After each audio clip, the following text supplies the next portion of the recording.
Dear friends, today as in Romans 5:2 we are going to meditate a beautiful promise verse today. मेरे प्रिय दोस्तों, आज के दिन हम रोमियो 5:2 एक सुंदर से वचन के ऊपर मनन करेंगे। Because of our faith, Christ has brought us into this place of undeserved privilege.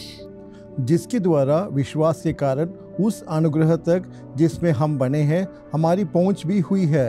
Where we now stand. अभी हम कहाँ पर खड़े हैं? And we confidently and joyfully look forward to sharing God's glory. हमारी पहुंच भी हुई है और परमेश्वर की महिमा की आशा पर घमंड करें। What a privilege it is to go closer to God. हाँ, प्रभु के निकट जाना ये कितना सौभाग्य का विषय है। Here as it says, what is this undeserved privilege? हाँ, ये जो विषय है महिमा के परे वो क्या विषय है? It is the grace of God. हाँ, वो प्रभु का अनुग्रह है। Obtaining God's grace is very difficult. हाँ, प्रभु का अनुग्रह प्राप्त करना ये बहुत ही मुश्किल कार्य है। That's why Paul said in 1 Corinthians 15:10. और इसी कारण संत पौलुस 1 कुरिन्थियों 15:10 में इस तरह से कहते हैं, By the remarkable grace of God, I am what I am. परंतु मैं जो कुछ भी हूँ परमेश्वर के अनुग्रह से हूँ। When we have holiness in us, we will surely have the grace of God. हाँ, जब हमारे अंदर पवित्रता होगी तब अवश्य हमारे पास प्रभु का अनुग्रह होगा। We were once in a state of separation from God. और एक बार हम एक विदेश में थे, But through faith in Jesus Christ, now we have a direct relationship with God. हाँ, अभी हमारे पास एक ऐसा संबंध है जो हम प्रभु के साथ एक है। In this world, all have sinned and fall short of the glory of God.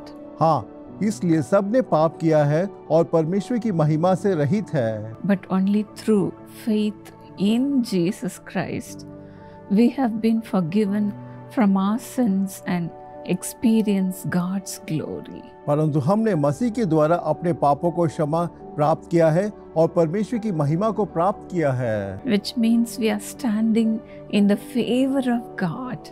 हाँ, इसका मतलब है कि हम प्रभु के अनुग्रह में खड़े हैं। What is standing in grace? हाँ, अनुग्रह में खड़े होने का क्या मतलब है? It is God not only loving us, but He likes us. He is pleased with us. ये सिर्फ प्रभु हमारे साथ खड़े नहीं परंतु प्रभु हमारे प्रति प्रीति भी रखते हैं। When God is pleased with us, we have direct access to the royal court of the Heavenly Father. हाँ, जब प्रभु हमारे ऊपर अनुग्रह रखते हैं तब शाही दरबार में हम सीधा प्रवेश कर सकते हैं। We go more closer to the throne of God. हाँ, हम बहुत ज्यादा प्रभु के जो सिंहासन है उसके निकट जा सकते हैं। What an undeserved privilege this is. हाँ, ये कितना ही महान अनुग्रह है। That is why Jesus says in Revelation 3:20. और इसी कारण यीशु प्रकाशित वाक्य 3:20 में इस तरह से कहते हैं, Behold, I am standing at the door and continuously knocking. मैं द्वार में खड़ा होकर खटखटा रहा हूँ। If anyone hears my voice and opens the door, I will come in and eat with him and he with me. यदि कोई मेरी शब्द को सुनकर द्वार खोलेगा तो मैं उसके पास भीतर आकर उसके साथ भोजन करूंगा और वो मेरे साथ। The Lord is not only interested in our happiness, but He is more interested in our holiness. हाँ, प्रभु ना सिर्फ हमारी खुशी में परंतु हमारी पवित्रता में बहुत ज्यादा खुशी रखते हैं। That's why He says, "I'm continuously knocking at the door of your heart." हाँ, इसीलिए प्रभु कहते हैं मैं लगातार तेरे हृदय के द्वार को खटखटा रहा हूँ। Will you open your heart? क्या आप अपने हृदय को खोलेंगे? I'm willing to give you an access to have relationship with me. मैं तुमको एक ऐसा अवसर दे रहा हूँ जिससे कि आप मेरे साथ एक संबंध रख सकते हैं। Even now He is asking you the same question, dear friend. मेरे प्रिय दोस्तों, अभी यही प्रश्न प्रभु आपसे पूछ रहे हैं। Will you open your heart? क्या आज के दिन आप अपने हृदय को खोलेंगे? He is more interested to come in and make you strong, firm and steadfast. हाँ, ये उस बात के लिए प्रसन्न है कि वो आपके हृदय में प्रवेश करे, आपको सिद्ध करे, आपको स्थिर करे और आपको बलवंत करे। That's what the Bible says in 1 Peter 5:10. और यही चीज हम 1 पतरस 5:10 में पढ़ते हैं। And the God of all grace who called you to his eternal glory in Christ. परमेश्वर जो सारे अनुग्रह का दाता है, यीशु मसीह अपनी अनंत महिमा के लिए आपको बुलाए हैं। After you have suffered a little while, तुम्हारे थोड़ी दुख उठाने के बाद will himself restore you and make you strong, firm and steadfast. हाँ, फिर वो आपको सिद्ध, स्थिर और बलवंत करेगा।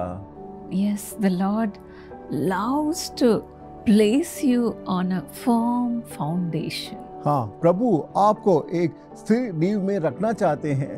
Will you give your heart to love Jesus, क्या आप अपना हृदय यीशु को देंगे जिससे कि वो प्रेम कर सके, to have faith in Jesus? जिससे कि आप यीशु पे विश्वास रखें? Because of our faith, Christ has brought us into this place of undeserved privilege. हाँ, हमारे विश्वास के कारण प्रभु हमको एक ऐसे स्थान पे लेकर आए हैं जहाँ पर हम नहीं पहुँच सकते।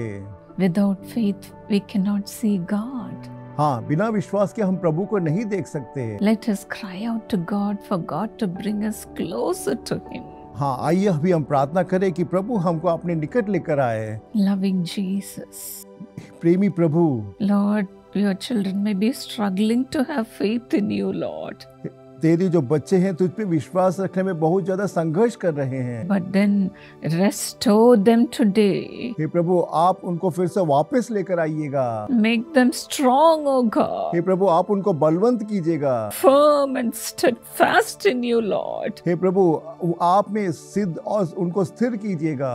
Restore your people, Lord. हे प्रभु, आप अपने लोगों को वापस लेकर आइएगा। Once again, let them have the faith they have lost, Lord. हे प्रभु, जो विश्वास उन्होंने खो दिया है उनको वापस उस विश्वास को प्राप्त करने में सहायता कीजिएगा। Let them be built in the strong foundation. हे प्रभु, उनको एक दृढ़ नींव में खड़ा कीजिएगा। Lord Jesus, as you have given your life for your children to have faith in you. हे प्रभु, आपने अपना जीवन अपने बच्चों को लिए दिया है जिससे कि वो आप पे विश्वास कर सके। Remember them, Lord. हे प्रभु, उनको स्मरण कीजिएगा। All those who have backslided, और जो वो पीछे गिर चुके हैं, bring them back to you, Lord. हर एक को आपके पास वापस लेकर आइए। Your children are praying for those who are rebellious. और ऐसे लोग जो अपने बच्चे जो विद्रोही हैं उनके लिए प्रार्थना कर रहे हैं। Lord, work in their hearts, O God. हे प्रभु, ऐसे बच्चों के हृदय में आप क्रिया कीजिए। Transform them, Master, हे प्रभु, बच्चों को परिवर्तित कीजिएगा and give them the undeserved privilege of having your grace. हे प्रभु, यद्यपि वो अयोग्य हैं परंतु आप अपना अनुग्रह उनको दीजिएगा। Your favor, आपका जो अनुग्रह दीजिएगा, your love. आपका प्रेम। Father, transform your people, Lord. हे प्रभु, आप अपने लोगों को परिवर्तित कीजिएगा। Even now as they are struggling with their sins, और अभी वो अपने पाप के कारण संघर्ष में हैं। cleanse them and bring them back to you, hey Lord. प्रभु, आप उनको शुद्ध कीजिएगा और उनको वापस लेकर आइएगा। Master, with your cords of love, pull them towards you, Master. हे प्रभु, आप अपने प्रेम के धागे के द्वारा अपने पास खींच लीजिएगा। Will you give your heart, my son, my daughter, मेरे प्रिय बेटे बेटी, क्या आप अपना हृदय प्रभु को देंगे? my brother, my sister, मेरे भाई और मेरी बहन, my mother, my father? मेरी माता और मेरे पिता, Give your heart to God right now. और इसी वक्त आप अपना हृदय प्रभु को दे दीजिएगा। Then you will have the grace and favor. और आपके पास अनुग्रह और आशीष होगी। Let God's amazing grace fall upon you. और प्रभु का जो अद्भुत अनुग्रह आपके ऊपर आए। Father, as they have opened their hearts now, हे प्रभु, जैसे कि उन्होंने अपने हृदय को खोला है, come in and dine with him, O God. हे प्रभु, आप उनके हृदय में प्रवेश कीजिएगा और उनके साथ भोजन कीजिएगा। Let them enjoy the relationship with you, Master. हे प्रभु, वो आपके साथ एक आशीषमय रिश्ते का अनुभव करे। Enable them to see you face to face. हे प्रभु, उनको आपको आमने सामने सामने चेहरे में देखने में सहायता कीजिएगा। In Jesus' name. यीशु के नाम से मैं प्रार्थना मांगती हूँ। God bless you, dear friend. मेरे प्रिय दोस्तों, प्रभु आपको आशीषित करे। Dear friends, if you want to have closer communion with God, मेरे प्रिय दोस्तों, अगर आप प्रभु के साथ निकटतम सहभागिता रखना चाहते हैं, please come to the prayer tower and serve God voluntarily. हाँ, आप प्रार्थना भवन आइएगा और वॉलंटियर के रूप में प्रार्थना भवन में सेवकाई कीजिएगा। For 2 hours or for half a day, you can spend time in our prayer tower and help the people. हाँ, आप हमारे प्रार्थना भवन में आकर 2 घंटे या आधा दिन आकर लोगों की सहायता कर सकते हैं प्रार्थना में। If you want to serve God voluntarily, please call this number which is on the screen. अगर आप प्रभु की सेवकाई स्वयं सेवक के रूप में करना चाहते हैं, जो स्क्रीन में जो नंबर है उसको तुरंत संपर्क कीजिएगा। Our staff members will gladly receive you. हाँ, हमारे जो कर्मचारी है बड़े खुशी के साथ आपके कॉल को स्वीकार करेंगे। God bless you, dear friends. प्रभु आपको आशीषित करे।